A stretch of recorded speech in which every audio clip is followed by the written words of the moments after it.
Alors le sens de notre présence aujourd'hui, c'est bien montrer notre soutien à nos 6 collègues qui vont passer devant la barre là tout à l'heure, parce que faut bien se rappeler que les actions qui ont été menées en 2015 étaient menées sous les emblèmes des JA et de la FDSEA.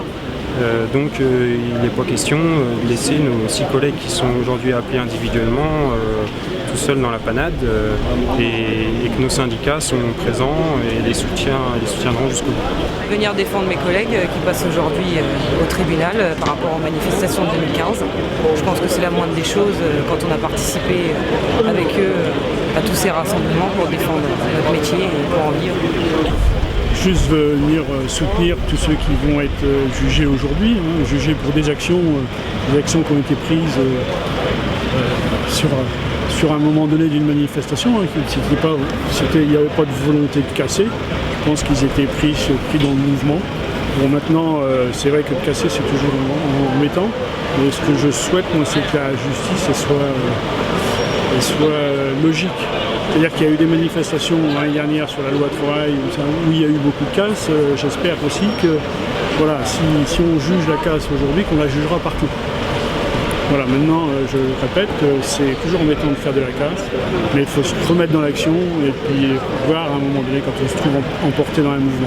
Il faut voir s'il y avait vraiment volonté ou pas volonté.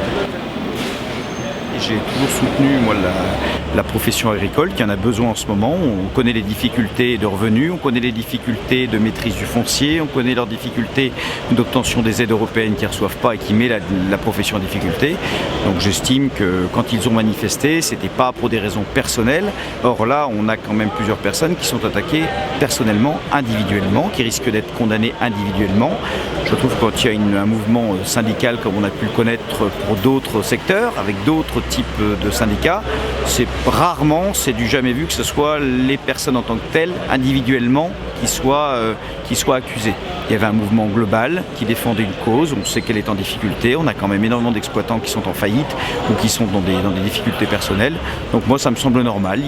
Tant qu'on ne répondra pas à la situation, à la difficulté du monde agricole, il ne faudra pas s'étonner qu'ils ne soient pas dans la rue. Alors en ce moment ils sont moins dans la rue parce que c'est sûr que ça a eu un aspect très fort et qu'on comprend bien, c'est que les gars ils n'ont pas envie d'être condamnés, poursuivis individuellement, mais pour autant ça ne résout pas la difficulté du monde agricole tel qu'on la connaît actuellement. Donc j'espère que le changement qu'on aura, là il y a eu un changement de ministre, on verra bien, je souhaite qu'il puisse réussir pour nos agriculteurs et pour notre pays parce qu'on en a besoin. L'impression que j'en ai aujourd'hui, que le tribunal a entendu. Il a entendu la détresse des agriculteurs.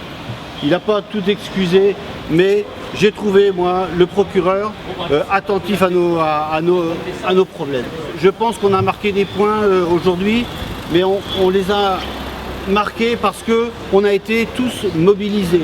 Je pense qu'on y aurait été chacun de son côté, ça aurait été assez dévastateur.